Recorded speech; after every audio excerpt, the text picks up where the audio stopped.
혹시 리차드 범브란트라고 하는 루마니아 출신의 목사님을 아십니까? 아마 좀 아시는 분들이 계시겠죠. 이분은 루마니아 치하의 공산지하 치하에서, 공산당 치하에서 복음을 전하다가 붙잡혀서 그 지하 감옥에서 14년간 고통을 받습니다. 이 공산당들이 얼마나 악랄했는지 처음에는 고문을 가하다가 안 되니까 음식에다가 마약을 넣었습니다. 먹어야 사니까. 그러니까 음식을 먹을 수밖에 없죠. 음식을 먹는데 그 마약의 부작용으로 감정 컨트롤이 되지 않습니다. 매일 밤 두려움과 죄책감에 시달립니다. 그러면서 목회자가 죽고 싶은 마음이 드는 것입니다. 나중에는 계속 마약을 복용을 하니까 기억력까지 없어지는 자기 자신을 보게 됐습니다. 나중에는 이러다가 예수님까지 잊어버리겠다라는 그런 생각이 들더라는 것입니다. 결사적으로 성경을 읽었습니다. 은혜 받기 위해 성경을 읽은 게 아니고 살기 위해 성경을 읽은 것입니다. 생존을 위해서, 죽을까 봐서 성경을 읽은 것이죠. 근데 그때 한마디의 말씀이 이 리차드 범브란트 목사님의 영혼을 살렸습니다. 우리 출애굽기 3장 12절에 보시면은 하나님이 이르시되 내가 반드시 너와 함께 있으리라. 한번 따라해 보겠습니다. 내가 반드시 너와 함께 있으리라. 정말 죽을 것 같은 그 절망 중에서도 하나님의 말씀이 들려지니까 그의 영혼이 살게 되더라는 겁니다. 이게 리차드 범브란트 목사님에게만 주신 말씀이겠습니까? 바로 저와 여러분을 향한 주님의 음성인 줄로 믿습니다. 옆에 분한테 한번 인사해 보겠습니다. 하나님이 함께 하십니다. 우리 뒤에 분들한테도 한번 인사해 보겠습니다. 혼자가 아닙니다. 마지막으로 옆에 뒤에 분하고 인사하겠습니다. 반드시 함께 하십니다. 오늘 우리가 함께 읽은 이 말씀의 주인공인 모세가 가장 절망적일 때, 낙심해 있을 때, 패배자로 자기 자신을 생각할 때 하나님이 주신 말씀이 바로 이 출애굽기 3장 12절 내가 반드시 너와 함께 있겠다 하신 주님의 약속의 말씀이셨습니다. 뭐 들어보신 분들이 계시겠지만 D.L. 무디 선생님은 모세의 일생을 3단계로 나누었습니다. 그의 120년 동안의 삶을 3개의 시기로 이제 구분을 했던 것을 볼 수 있는데요. 먼저 출생부터 40세까지입니다. D.L. 무디는 말하기를 모세는 출생부터 40세까지 자기 자신을 I am somebody로 여겼다는 겁니다. 나는 대단한 사람이다. 40세까지라면은 바로의 공주의 양아들이었습니다. 이 애굽의 모든 그 학문과 기술을 배우면서 이 모세에겐 두려움이 없었습니다. 하나님 없이도 내가 모든 걸 할 수 있다고 생각했습니다. 내 주먹으로 못할 게 없다고 생각하던 그런 시절이었습니다. 모세에게는 두 번째 시기가 있습니다. 40세부터 이제 80세까지입니다. 이때의 시기를 D.L. 무디 목사님은 I am nobody라고 그렇게 모세가 여긴 시기다라고 그렇게 얘기합니다. 나는 아무것도 아니다 라고 하는 것을 깨닫게 된 시기라는 것입니다. 모세는 40세 때 자기의 혈기를 못 이기잖아요. 그래서 애굽 사람을 이제 쳐 죽입니다. 그 사건 때문에 살인자가 되고 도망자가 돼서 미디안 광야로 들어가서 은둔 생활을 하지 않습니까? 양이나 치는 사람이 된 그는 극도의 절망감 속에 빠지면서 자기 자신을 잊어버립니다. 사람이 이게 별거 아닙니다. 한번 낙심에 사로잡히면요, 사람은 아주 땅 밑에까지 추락합니다. 바로 그러던 그가 어떻게 변화되냐면요, 80세부터 120세까지 모세는 이렇게 바뀝니다. God can do 그랬습니다. 하나님은 지금도 일하십니다. 바로 with a nobody, 아무것도 아닌 사람과 함께 일하신다라고 하는 사실을 바로 이 모세는 깨닫게 됐더라는 겁니다. 그렇다면 그동안 무슨 일이 있었던 것이냐는 겁니다. 도대체 모세에게 무슨 일이 있었길래 나는 아무것도 아니다라고 하는 절망감에서 일어나서 하나님은 이 아무것도 아닌 사람과 함께 하셔서 위대한 일을 행하신다라는 믿음의 사람으로 그의 삶이 바뀌게 되었느냐는 겁니다. 바로 모세가 다시 일어나게 된 원인이 되는 말씀이 오늘 함께 읽으신 출애굽기 3장 12절입니다. 다시 한번 보시면은 하나님이 이르시되 내가 반드시 너와 함께 있으리라. 내가 반드시 너와 함께 있으리라. 바로 이 한마디의 말씀이 모세를 영적으로 깨어나게 했던 것을 이제 볼 수가 있습니다. 저는 오늘 본문의 말씀을 주일 설교로 선택한 이유가 있습니다. 먼저는 부활의 주님이 마지막으로 하늘로 승천하시기 전에 마지막으로 주셨던 그 말씀이 바로 마태복음 28장 20절 말씀 아니겠습니까? 마태복음 28장 20절에 보면은 볼지어다 내가 세상 끝날까지 너희와 항상 함께 있으리라 라고 하신 주님의 약속의 말씀 아니겠습니까? 여기 보면 볼지어다 내가 세상 끝날까지, 이 말씀을 이제 모세에게 주셨던 하나님의 말씀으로 바꿔본다면 반드시입니다. 반드시 너희와 항상 함께 있겠다라고 하신 그런 말씀인 것을 알 수가 있습니다. 이것이 모세에게만 주신 말씀이냐는 거예요. 이것이 리차드 범브란트 목사님에게만 주신 말씀이냐는 거예요. 저는 우리 일신교회 성도님들에게도 부활하신 주님이 바로 저와 여러분에게 주신 약속의 말씀이라고 하는 사실을 믿습니다. 특별히 오늘 제가 이 본문 말씀을 선택하게 된 이유가 있습니다. 그것은 뭐냐면 제가 처음에 일신교회에 와가지고 하나님 앞에 새벽마다 하나님 앞에 목소리 높여 부르짖었던 기도가 있습니다. 하나님, 일신교회를 향한 하나님의 뜻을 알게 해달라고, 또 저를 향한 하나님의 뜻을 알게 해달라고 하나님 앞에 간절히 부르짖었었습니다. 이 말씀은 제가 4년 전에 하나님께 받은 말씀입니다. 이제서야 제가 조심스럽게 꺼내놓습니다. 지난 그 월요일 날 제가 새벽에 기도하는데 이 말씀이 생각이 났어요. 한번 출애굽기 11장 한번 3절 보겠습니다. 출애굽기 11장 3절에 보면은 같이 읽습니다. 함께 읽습니다. 시작. 여호와께서 그 백성으로 애굽 사람의 은혜를 받게 하셨고 그 사람 모세는 애굽 땅에 있는 바로의 신하와 백성의 눈에 아주 위대하게 보였더라. 여기 보면 여호와께서 이스라엘 백성으로 애굽 사람에게 은혜를 받게 하셨다 그랬습니다. 뿐만 아니라 바로의 신하와 백성의 눈에 위대하게 보이게 하셨다라고 그렇게 말씀하고 계십니다. 여러분, 이 말씀이 어디에 위치했는가라고 하는 것이 너무 중요합니다. 이게 말씀의 위치, 이게 되게 중요합니다. 왜냐하면 지금 이스라엘 백성은 아직 노예입니다. 아직 노예예요. 출애굽도 못한 상황이 11장 3절의 말씀입니다. 인간의 눈으로 보면 아이 노예 주제에 라는 말을 할 수도 있는 그런 상황입니다. 근데 하나님이 이스라엘 백성들을, 모세를 애굽인들이 보기에 아주 그것도 위대하게 보이게 하실 거다라고 약속하고 계시는 것입니다. 저는 이 말씀을 우리 일신교회 성도님들과 또한 제게 주신 하나님의 약속의 말씀으로 받았습니다. 일신교회가 여기 회원동 땅과 그리고 서울연회에 하나님이 존귀하게 쓰시는 주님의 교회가 되게 하시리라 믿습니다. 이번에 서울연회가 목금 있었어요. 서울연회를 하게 되면 목사님들 오랜만에 보잖아요. 또 장로님들도 뵀습니다. 제가 전도사 시절 사역했던 교회가 양광교회라는 교회입니다. 지금 한 1,500명 출석하는 걸 알고 있습니다. 이제 그 교회에 장로님을 뵀습니다. 당시 제가 같이 사역했던 장로님인데 갑자기 장로님이 저를 보시더니 이렇게 얘기를 해요. 목사님 어디 계시냐고. 제가 일신교회에 있다고 이제 그랬더니 그분이 한참을 생각해요. 그랬더니 그게 어디 있는 교회냐고. 그래서 제가 남대문에 있어요. 그랬더니 이분이 뭐라 그러냐면 가만히 생각을 하더니 나중에 얘기하자고. 할렐루야. 이게 무슨 의미인지는 잘 모르겠습니다. 근데 나중에 얘기하자고 그러면서 가버리시더라고요.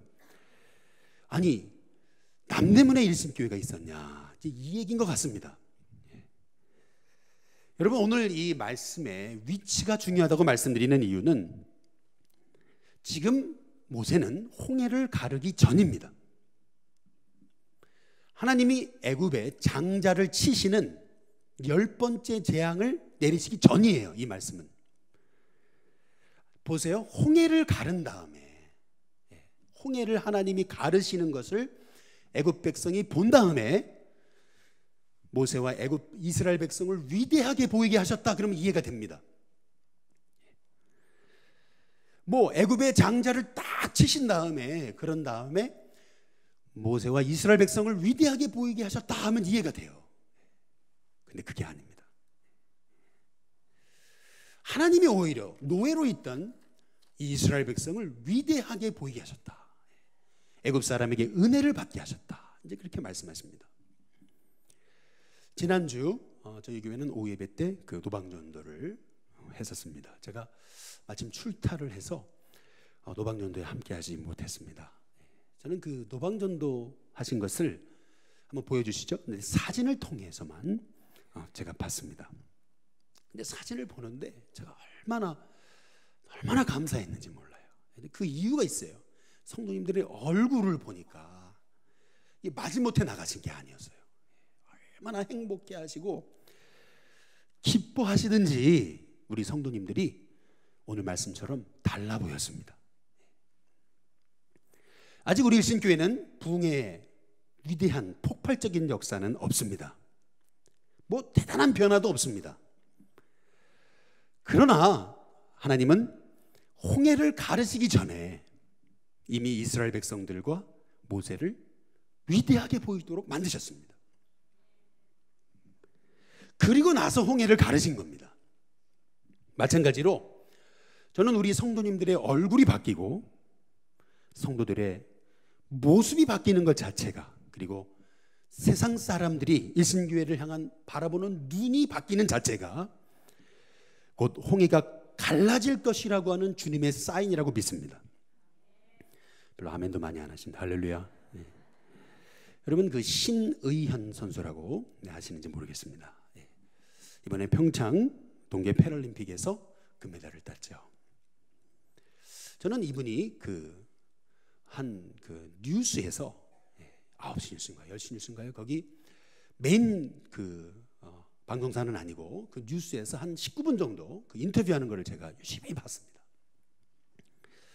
여러분도 뭐 잘 아시다시피 이분의 아내는 베트남 여성입니다. 남편 내조를 위해서 한식 자격증, 중식 자격증을 땄다. 이제 그런 얘기를 한다는 걸 알고 계시죠? 그런데 그 인터뷰를 하는데 가만히 제가 보면서 제가 느낀 게 있어요. 그게 뭐냐면 이 신희연 선수가 그 아내를 얼마나 고마워하든지요. 이 신희연 선수가 아내한테 안절부절 못해요. 야, 제가 그 모습을 보면서 이 베트남 여성을 다시 보게 됐습니다. 오늘 말씀대로 위대하게 보였습니다. 제가 미국에 있을 때 제가 미국에 있었던 것은 워싱턴 DC였습니다. 그래서 뭐 전 세계 음식이 다 있습니다. 주로 갔던 곳이 베트남 쌀국수집이었습니다. 베트남 쌀국수집 아주 유명한 곳이 그 워싱턴 DC 메릴랜드에 있는데 이제 거기를 가보면 늘 느꼈던 것이 뭐냐면 첫째는 더럽다는 거였습니다. 그 다음에 두 번째는 불친절하다 했던 사람들이 불친절하다는 것을 느꼈습니다. 세 번째는 영어를 못 알아듣겠어요. 제가 참 죄송합니다. 그분들 낮게 봤습니다. 그런데 이번에 우리 신희연 선수의 이 아내의 모습을 보면서 제가 그분이 위대하게 보였습니다. 다르게 보였어요. 저는 이런 은혜를 우리 일신교회에 주시기를 간절히 소망합니다. 그것을 위해서 하나님은 세 가지를 우리에게 기억하라고 말씀하십니다. 먼저 첫 번째는 자신을 바라보는 낮은 자존감을 떨쳐버리라는 겁니다.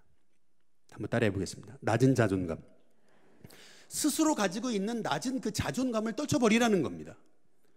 오늘 말씀 우리 잘 아시는 말씀이죠. 하나님이 모세를 부르시는 장면입니다.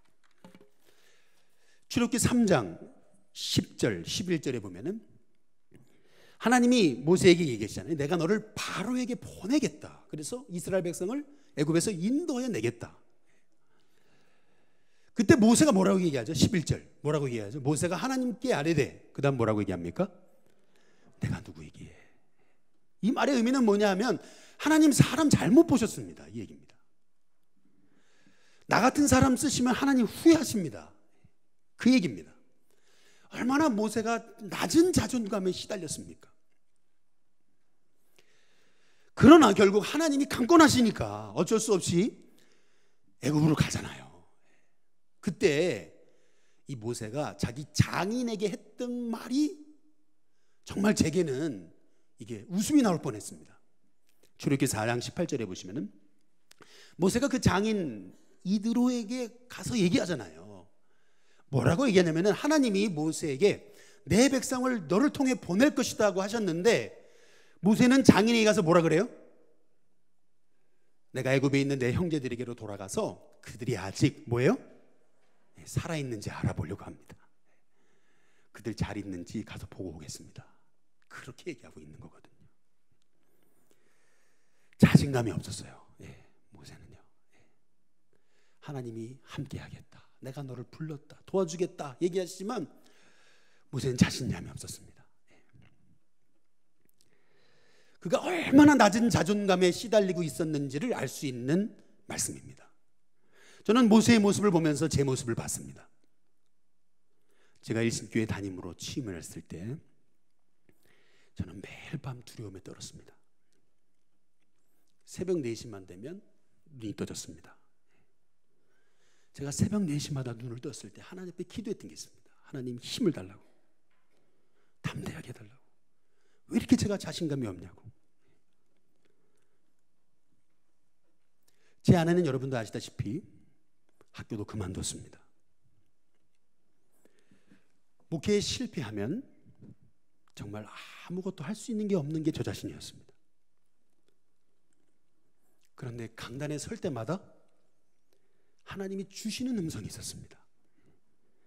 네가 하는 거 아니다, 내가 하는 거다. 난 너를 얼마나 사랑하는지 아느냐. 저는 이 말씀을 오늘 모세에게 주셨던 하나님의 말씀, 내가 너와 반드시 함께하겠다 라고 하는 말씀으로 봤습니다. 출애굽기 3장 12절 다시 한번 보시면은 같이 한번 앞부분만 읽겠습니다. 함께 있습니다. 시작. 하나님이 이르시되 내가 반드시 너와 함께 있으리라. 이것이 여러분을 향한 하나님의 음성임을 받으시는 귀한 종들 되시길 주님의 이름으로 축복합니다. 하나님이 함께 하시겠다는데 왜 낮은 자존감으로 스스로를 바라보고 낙심하느냐는 겁니다. 두 번째로 주님 주신 음성은 뭐냐 하면 불가능의 상황도 한번 따라해 보겠습니다. 하나님이 바꾸신다. 하나님이 바꾸신다는 것을 확신하라는 것입니다. 출애굽기 5장 1절에 보시면은 모세와 아론이 바로에게 가잖아요. 드디어 하나님의 명령을 따라서 했던 말이 뭡니까? 내 백성을 보내라 이겁니다. 내 백성 출애굽시키겠다는 거죠. 그때 바로가 뭐라고 얘기합니까? 2절에 뭐라고 얘기해요? 2절입니다. 바로가 이르되 여호와가 누군데 내가 이스라엘을 보내겠냐? 이스라엘 절대 못 보낸다는 겁니다. 한번 모세를 한번 생각해 보시면 지금 절벽을 만난 기분일 겁니다. 계란으로 바위치기입니다. 야, 정말 바로를 딱 만나고 왔을 때 모세의 심정은 불가능한 건데, 우리는 이런 상황을 만나면 주저앉죠. 우리는 이런 상황을 만나면 낙심합니다. 이번에 서울연회를 금난교회에서 했었습니다. 뭐 근원교회 금난교회 가보셨습니까? 저는 많이 지나다녔는데 그러나 금난교회는 가보지 못했어요. 그 주변에 내려서 걸어본 적이 없습니다. 뭐 연애를 하면 이제 친구들을 만나잖아요. 동기 목회자들 만납니다. 첫날 점심 때 동기 목회자들과 식사를 했습니다. 이제 나가서 식사를 하려는데 이제 점심 식사를 하려고 해가지고 이제 그 식당을 찾는데 이게요, 야, 제가 깜짝 놀랐어요.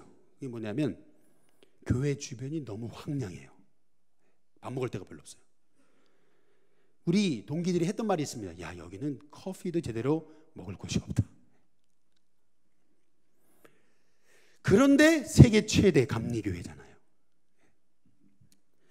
제가 생각하게 된 게 있어요. 거기를 가면서 느낀 것이 있어요. 그게 뭐냐면 자꾸 안 된다, 힘들다, 어렵다, 이런 생각을 버려야 되겠구나. 그래야 하나님이 일하시는구나. 지난주 월요일 날 새벽이었습니다. 갑자기 문자가 왔습니다. 그 시간에 문자가 오지 않는데 알고 보니까 저희 교회 권사님 한 분이 갑작스럽게 간밤에 담낭이 터져가지고 응급실에서 갑자기 응급 상황에서 이제 수술을 하게 됐다는 겁니다. 깜짝 놀라잖아요. 담낭이 터졌다. 기도해달라고 그러시니까. 그래서 이거 늦춰서는 안 되겠다 해가지고 그날 월요일날 신방을 갔습니다. 근데 우리 권사님 찾아뵈니까 일어나 계세요. 할렐루야. 걸었대요. 돌아다니셨대요. 근데 얘기를 들어보니까 그거예요. 이게 담낭이 갑자기 안 터지잖아요. 이게 사인이 있잖아요.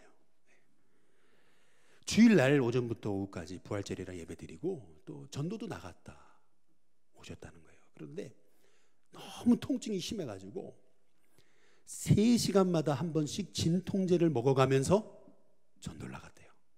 너무 아팠는데 그래서 진통제를 먹어가면서 전도를 나갔다는 거예요. 본래는 그날 저녁에 이제 직장이 원주시니까 주말 부부라서 이제 주일 저녁에 넘어가시는데 그 시간이 언제냐면은 원주로 넘어갈 쓸 시간이라는 거예요. 지금 고속도로 한복판 일 시간이었다는 거예요. 그 시간이 이 담낭이 터진 시간이. 그런데 그날 따라서 우리 아내 되신 집사님이 그냥 집에 있다 가라고. 그래가지고 집에 있었대요. 근데 전 같으면은 이제 덕평을 지나고 있을 그 시간인데 고속도로 한복판에서 터졌더라면 잘못된 거예요. 고속도로 한복판에 터졌더라면. 근데 하나님이 집에 있다가 터져서 갑작스럽게 수술을 하게 하셨다는 거예요.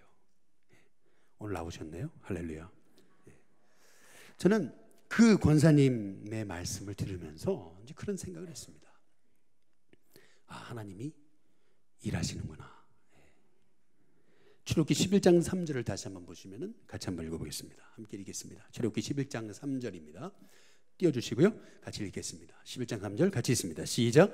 여호와께서 그 백성으로 애굽 사람의 은혜를 받게 하셨고 또 그 사람 모세는 애굽 땅에 있는 바로의 신하와 백성의 눈에 어떻게 해요? 아주 위대하게 보였더라.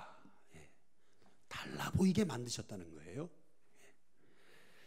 이번에 서울연회를 하면서 목금, 여러분 서울연회 연회를 하게 되면 이렇게 목회자들과 장로님들한테 나눠주는 연회 자료가 있습니다. 이 정도 두께 되는 연회 자료가 있어요. 목금 연회를 참여하면서 그 연회 자료를 가만히 제가 들여다봤습니다. 처음부터 끝까지 쫙 살펴봤는데 왜 제 눈에는 그런 것만 보이죠? 그 자료를 보다가 제가 깜짝 놀란 게 있습니다.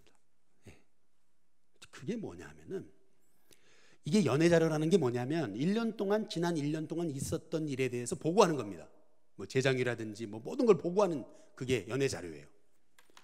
근데 지난 1년간 다른 이제 서울 연회의 지방들이 세례받은 걸 보니까 세례받은 숫자가 나와요. 한번 보여주시죠. 그다음 PPT입니다. 여러분 잘 안 보이실 텐데 이제 제가 사진을 찍은 거예요. 핸드폰으로. 그래서 제가 보낸 겁니다.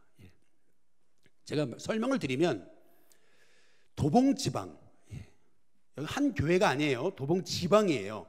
20, 30개 교회가 모여있는 도봉지방에 1년 동안 세례받은 사람의 숫자가 몇 명인지 아세요? 30명입니다. 놀라지도 않으시는데 여러분 우리 교회는 1년 동안 보통 적게는 10분, 많게는 15분 세례받습니다. 근데 도봉지방, 한 지방이 1년 동안 지난 작년에 세례받은 사람이 30명밖에 안 돼요. 놀랐어요. 근데 강북지방 몇 명인지 아세요? 35명입니다. 저 자료에 나와 있습니다. 근데 그 옆 페이지에 여러분 그동안 이제 감리교 1년 동안 그 교세 현황이 나와요. 서울연회만 교세 현황, 서울연회만 제가 눈을 의심했습니다. 서울연회만 1년 동안 여러분 교인이요 42,000 여러분 4만입니다. 4만 2천 서울연회만 42,818명이 감소했습니다. 여러분 금난교회 하나가 없어진 겁니다. 여러분 어떻게 생각하세요? 요새 전도가 안 된다 그러잖아요. 교회마다 힘들다 아우성이잖아요. 재정이 줄었다 그러잖아요. 다 어렵다 그러잖아요. 여러분 이런 상황에서도 여러분 우리는 믿음의 눈을 떠야 됩니다. 불가능의 상황에도 하나님이 바꾸신다, 일하신다. 그 믿음이 필요하지 않겠습니까? 저는 우리 일심교회가 안 된다 하는 말이 사라지기를 주님의 이름으로 축복합니다. 나같이 아무것도 아닌 자를 통해서 하나님이 일하신다. God can do with a nobody 말이에요. 아무것도 아닌 사람을 통해서 하나님이 일하신단 말이에요. 마지막 세 번째로 여러분 원망의 덫에 걸리지 마시기 바랍니다.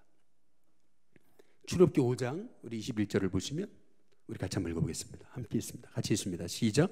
그들에게 이르되 너희가 우리를 바로의 눈과 그의 신하의 눈에 뭐가 되어? 미운 것이 되게 하고 그들의 손에 칼을 주어 우리를 죽이게 하는도다. 여호와는 너희를 살피시고 판단하시기를 원하노라. 여러분 보세요. 모세가 이스라엘 백성들 이끌고 나가려니까 백성들이 뭐라 그래요? 모세한테 뭐라 그래요? 당신 때문에 우리가 바로에게 미운 털이 박혔다 그럽니다. 바로가 죽일 거라고 우리를 책임질 거냐고. 모세가 이스라엘 백성 다 이끌어 가려고 그러니까 잘한다 참 위대하다 정말 잘 선택한 일이다 우리가 돕겠다 그랬습니까? 아니에요 여러분. 모세가 이스라엘 백성들 이끌고 다 가려고 그러니까 이스라엘 백성이 했던 첫 마디 당신 때문에 우리가 미운 털이 박혔어 책임질 거냐고. 여러분 우리가 알아야 됩니다. 하나님의 일을 한다고 해서 문제가 없는 게 아니에요.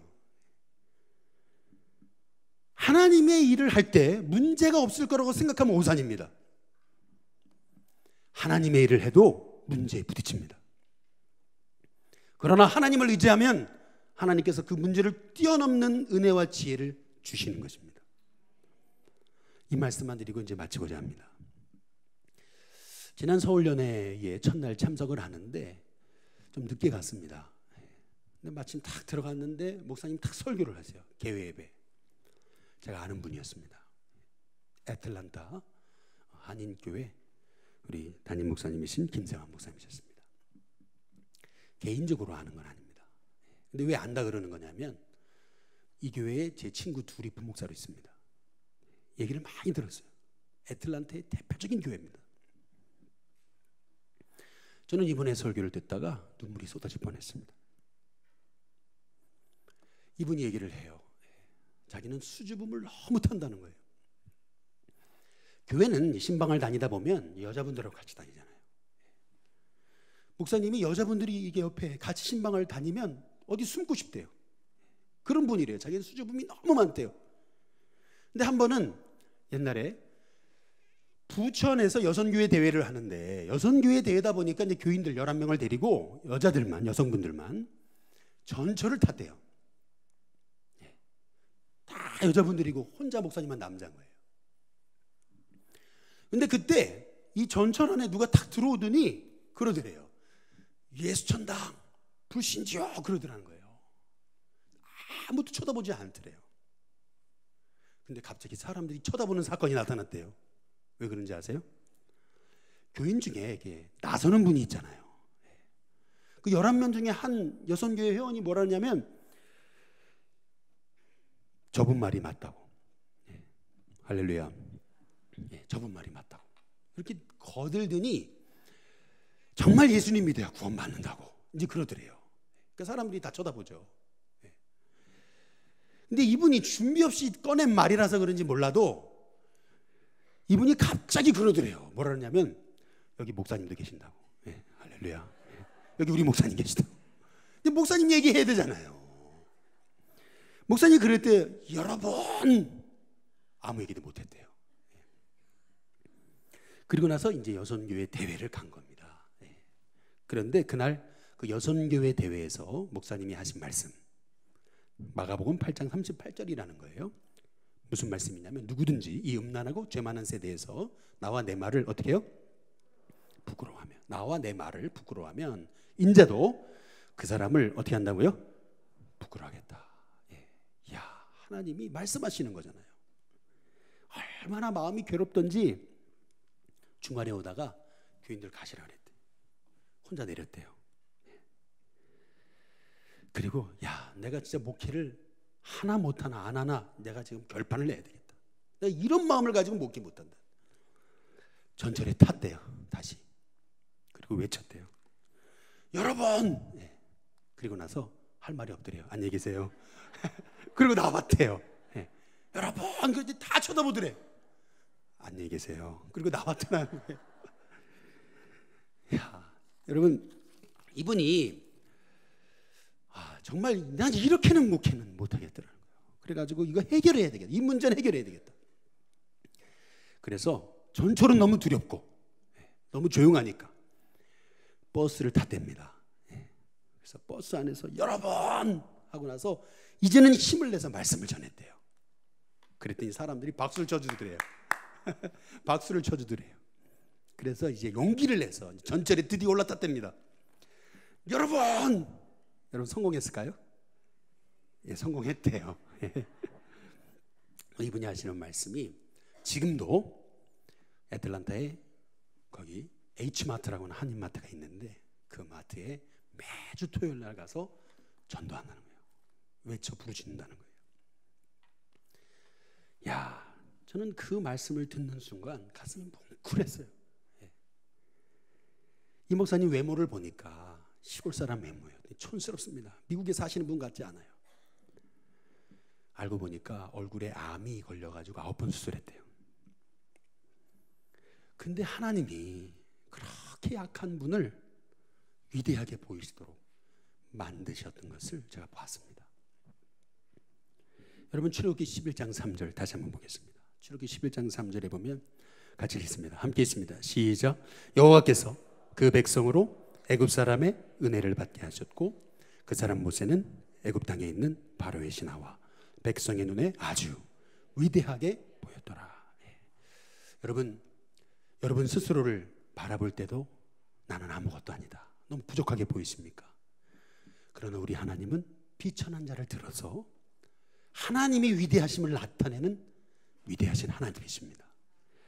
바라기는 저와 여러분이 이렇게 하나님이 존귀하게 쓰실 것을 믿으면서 이 말씀이 우리 일신교회 성도님들과 또한 저를 향한 주님의 약속의 말씀이 될 수 있기를 주님의 이름으로 축복합니다. 기도하겠습니다.